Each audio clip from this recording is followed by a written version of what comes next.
Yang ketiga, penyakit hati yang ketiga itu adalah ghibah. Apa itu ghibah? Antazakkarul muslim bikalami yaqra'uhu wa huwa ghaib. Yang dimaksud ghibah itu adalah engkau menyebut, engkau menceritakan seorang muslim atau muslimah dengan perkataan, dengan kalimat yang dia benci, sementara dia tidak ada. Kalau bahasa gurun lawehnya gunjiang, Bapak Ibu. Yang hadir kini ada bergunjiang? Tidak ada. Yang dalam masjid pun tidak ada gunjiang. Deko di luar masjid entahlah, tidak tahu apa. Itu kadang-kadang orang menjadi hobi gunjing itu apa Ibu? Ada ngecen, Ustaz, ambo tidak satu gunjing Ustaz, tapi mendengar saya Ustaz. Ya nak, bau kumnya Ustaz sama. Yang bagunjing, yang mendengarkan gunjing, yang hadir di majelis gunjing itu dosanya sama. Kan tidak mungkin orang bergunjing kalau tidak ada pendengarnya Pak Bu. Kan tidak ada mendengar. Mendengar khusyuk dulu. Itu balik.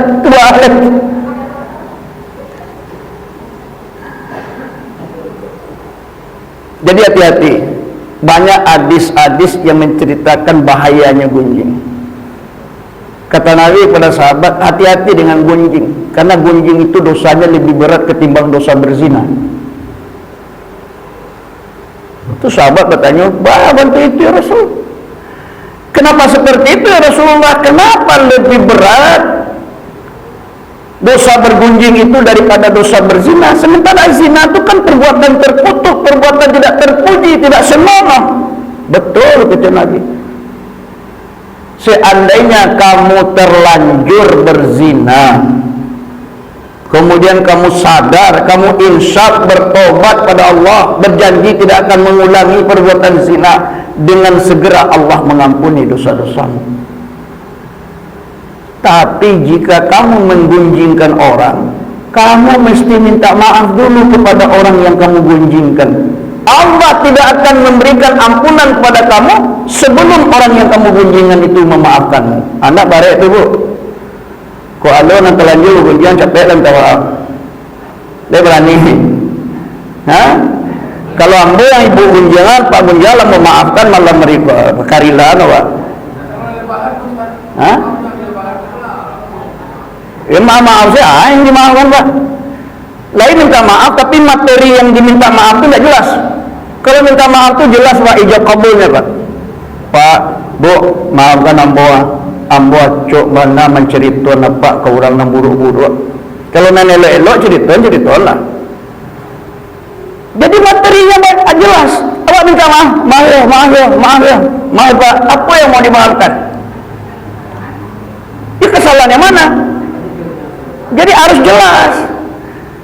Tidak bisa, gunjing itu harus bajaleh-jaleh Ibu. Alhamdulillah sadar setelah mendengar kajian Ustaz tadi. Ambo kinilah sadar. Yo berdosa ambo selama hukuman. Kecil Ibu kok sama macam mau jadi Ibu lo kau dan Allah. Sepecukian kira-kira. Selesai masalah. Nah, kenapa gunjing itu berbahaya?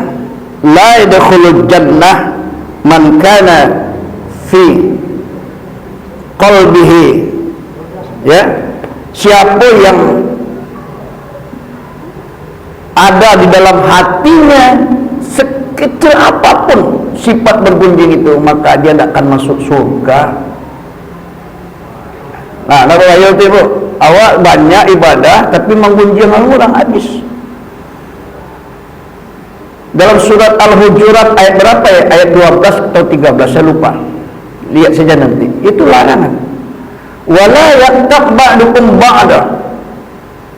Ayuhibbu ahadukum ayyakula lahma akhihi maita faqaritumuhu. Janganlah ada sebahagian kamu menggunjingkan sebahagian yang lainnya.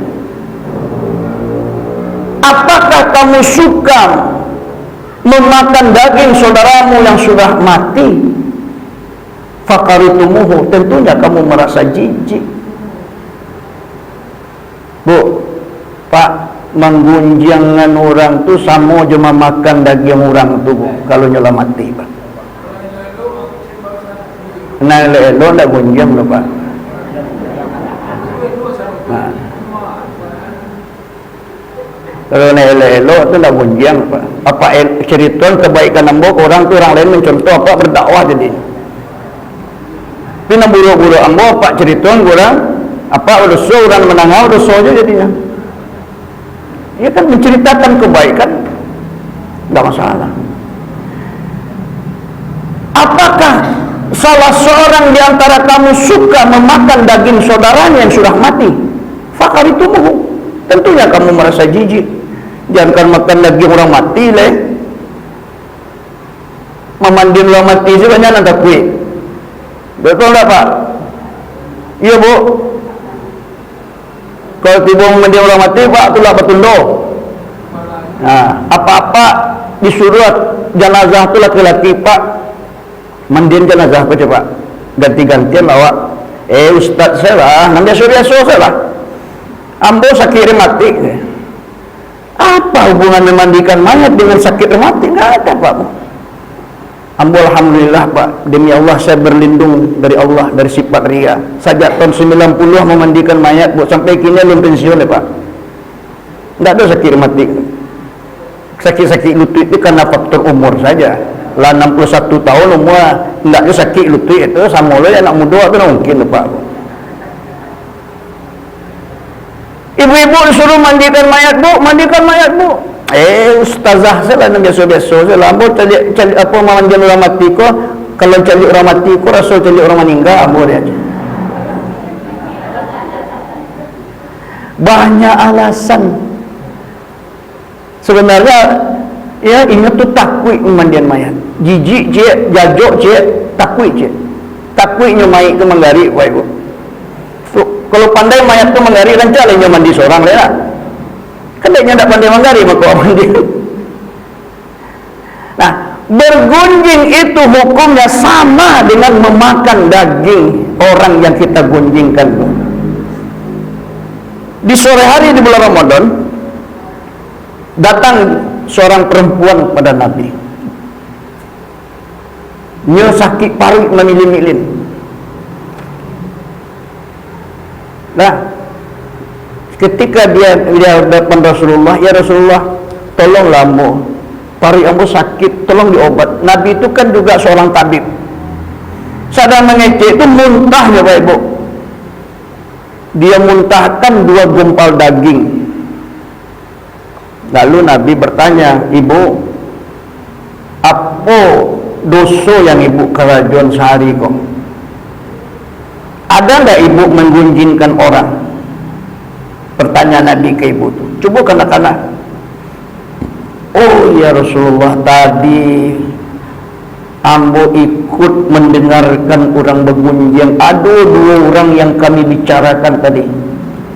Makanya ibu memuntahkan 2 gumpal daging. Perbuatan ibu menggunjingkan orang itu sama ibu memakan daging yang orang yang ibu gunjingkan. Nah, Bu. Jadi kalau meloyo pari di sore hari bulan Ramadan, karena ada gunjing orang tak. Sudah sholat subuh, ada enggak sambil dengan ceramah Ustaz ceramah, ibu tu dulu ceramah Allah di belakang. Enggak sikol sampai lain. Kadang kesal awak jadi. Awak sedang ceramahnya mau tak si ibu tu nombor 2 tu. Enggak ibu sikol ada sampai lain. Sikol enggak ada. Oh lagi juga. Kadang-kadang risau, Bu, nanti cerita kau awak tu, Pak. Celik 2 baju nak dengan tangga tu. Dicelik nak dengan. Siapa cerita ibu awak sama rasa. Sajak mulai ceramah. Assalamualaikum. Dia cerita oleh Bu. Awak sudah ceramah ni sudah lah. Abang tu Pak, entah siapa ni cerita. Gunjing, gibah, habis pahala amal kita. Kemudian yang keempat, takabur. Takabur itu artinya sombong. Merasa diriku paling hebat, merasa diri itu paling pintar, menganggap rendah kepada orang lain. Nah, itu takabur. Kadang-kadang orang tu takabur karena hartanya, sombong. Ya Pak Bu, ambo dulu pertama punya oto Pak. Oto ambo tu oto carry tahun 91. Jadi berkumpul je kawan-kawan awak kayak otoan Caranca, ada yang Altis, ada yang Innova. Kecil kawan ko buya ko otonya mantap ko macam 110 aja. Ambo nak ngerti orang baru-baru moto Pak, tak ngerti. 110 atau apa cuma. Sekali dia bawa 10 kali masuk bengkel dia. Alhamdulillah. Saya sabar alhamdulillah, kini ganti dah Allah lebih rancak le Pak Bu. Itu sombong, takabur. Ada orang takabur tu dengan karena gelar apa pendidikannya. Ambo kan pengurus masjid juga Pak. Ya kan, tertinggal gelar akademik itu cik protes ya Pak. Kadang gelarnya tu banyak banget, tak tamuek dia foto Pak Bu di jadwal Ramadan tu kan tak muat Pak gelarnya. Ikut payah ambo banyak dia ambo di bapa gelar ambo tu Bang. Maaf Pak, tak tamuek tu Pak. Dia gelar apa banyak banyak yang penting-penting saya kami ambil. Bilang ya kan? Pada gelar itu tak dibawa mati dah. Dalam kubur tak ada malaikat tanya ada apa gelar apa, tak ada. Sombong, takabur. Ya, apalagi sombong dengan nikmat yang diberikan Allah kepada kita. Banyak orang-orang terdahulu diazab Allah karena kesombongannya atas nikmat Allah. Si Qarun sombong dengan nikmat Allah. Akhirnya apa? Dibenamkan oleh Allah ke dalam tanah, hancur. Firaun sombong, malah menganggap dirinya Tuhan, nyebanaman di Allah di Laut Merah. Sebutlah, siapa lagi? Umat Nabi Lut sombong, hancur karena hujan batu, tak mau di tagahan, sombong menantang Allah. Umat Nabi Syuaib hancur. Umat Nabi Saleh hancur dengan gempa bumi yang dahsyat. Kenapa? Karena kesombongan mereka. Nah, jadi yang sombong itu adalah iblis Bapak Ibu. Iblis itu kan dulu terusir dari surga itu karena kesombongannya. Ya tak? Dulu kan taat beribadah. Tapi karena sombong, tidak mau sujud kepada Allah, akhirnya tercampak dari surga. Nah, di antara kita kalau mewarisi sifat-sifat sombong iblis itu, kita juga tidak akan pernah merasakan, jangankan merasakan, mencium baunya surga saja, tidak akan dapat kita. Nah, kemudian yang kemarin lah Ibu, 5. Nah, pertama tadi hasad. Hasad itu bahasa awaknya iriati, dengki, busuk hati. Yang kedua, ghadab, pamberang, pandandam, ya, pambangi. Yang ketiga, panggunjiang, gibah. Yang keempat, takabur, sombong. Yang kelima deh. Yang kelima, penyakit hati yang kelima itu adalah ria. Ria itu artinya suka pamer, membangga-banggakan ibadah, ya kan? Menyebut-nyebut ibadahnya. Kalau nyo solat tahajud malam, atau di muka orang siang hari kuok panjang dia. Oh, mengantuk Pak Bu. Iyo, ambo tadi malam jago jam 2, sudah tu ambo tahajud, ambo zikir doa baca Quran sampai subuh, lalu lalu sampai gini. Orang bertanya mengantuk atau indahnya, tak ada orang bertanya solat tahajud doh. Nyo jalan sedetil-detilnya Pak Bu. Itu ria. Ibadah ria itu ditolak oleh Allah. Dalam sebuah hadis nanti kata Nabi, orang-orang yang beribadah di dunia ini karena manusia, nanti di hari kiamat Allah menyuruhnya, pailah cari orang nama muji-muji yang ku dulu beribadah. Pailah cari ulang nama muji-muji ibu bapa dulu beribadah di dunia, minta pahala kayaknya. Karena dariku tidak ada pahala untukmu. karena engkau beribadah bukan karena aku, kata Allah, tapi karena manusia itu minta kainu pahala. Ya bu, kalau kini pak beribadah karena wali kota misalnya kan, asal tiba wali kota awak rajin pun saja. Minta kalau wali kota tu isu pahala awak. Kalau beribadah karena anggota dewan, anggota dewan membagikan dana fakir baru awak tiba. Minta kan anggota dewan tu pahala awak isu. Itu. Jadi ibadah itu karena Allah. La yaqabbalullahu minal amali illa kana lahu khalisan wa batahi bihi wajhuhu. Allah tidak akan menerima suatu amal kecuali dikerjakan dengan niat yang ikhlas karena dia semata dan ditujukan untuk mencari keridhaannya. Nah, jadi kalau karena manusia awak yang akan menilai ibadah awak itu tidak manusia doh, tapi Allah. Yang kamagi pahala itu tidak manusia doh, tapi Allah. Jadi hati-hati Bapak Ibu. Ini banyak kita terjebak dengan ibadah-ibadah ria seperti itu. Kalau ada orang sholatnya lama, sujud rukuknya lama, sujudnya lama, tapi tidak ada orang sholatnya bentuk kilat khusus ini Pak, oh capek. Itu namanya ria Pak, memamerkan ibadah kita. Enak, ambo kalau tiap malam tu ambo sekian juz baca Quran, ya diam saja, tak kena sabit-sabit tu. Mau 10 juz, mau 2 juz. Kecuali orang bertanya, itu lain soalnya. Ibu lain baca Quran malam-malam, lain alhamdulillah. Berajus semalam, ya minimal sajus lah sebelum lalu. Itu orang bertanya. Tapi kalau orang tak bertanya itu memang tak banggakan namanya Pak. Nah, itu bedanya Pak Ibu. Nah, kemudian yang keenam adalah si penyakit hati yang keenam itu ujub. Ujub itu bedanya juria.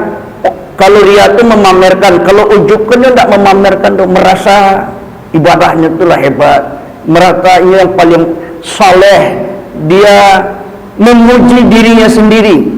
Ini tidak ke orang lain, tapi ke dirinya seorang hebat ambon tak. Hebat ibadah saya. Sudah saatnya Allah ini mengabulkan doa saya, ibadah saya saja hebat, salat tahajud saya hebat. Dia memuji dirinya seorang. Itu ujub.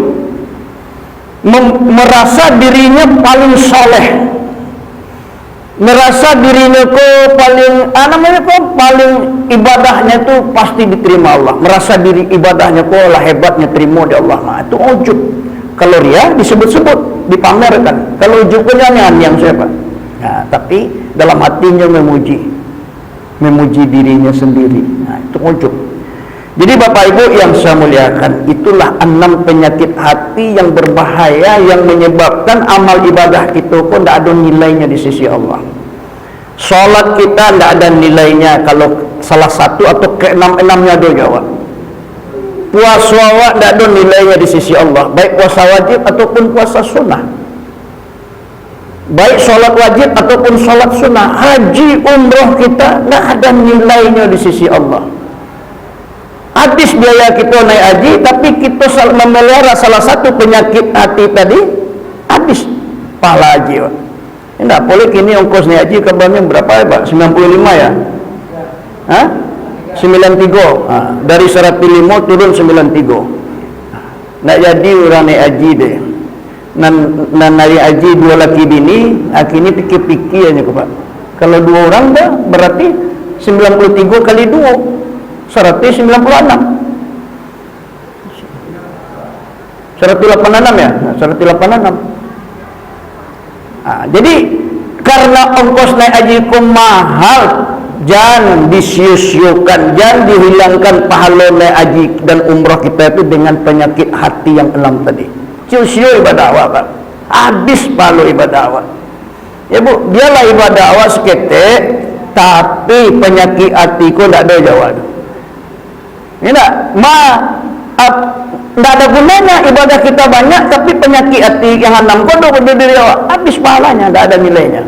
Nah, oleh karena itu Bapak Ibu, kita kan berada di sisu-sisumu yang awak pakai gini. Kan sudah saatnya kita berpikir, Pak, ibadah kita itu kita bersihkan dari penyakit-penyakit ini sehingga kita kembali kepada Allah itu membawa bekal banyak. Ya. Isilah hari tua kita, sisa-sisa umur kita itu dengan beribadah dan membersihkan hati kita yang merupakan nikmat terbesar yang diberikan oleh Allah. Itu saja Bapak Ibu yang dapat yang saya sampaikan. Terlebih dan terkurang saya mohon maaf. Terima kasih atas perhatiannya. Billahi taufik wal hidayah.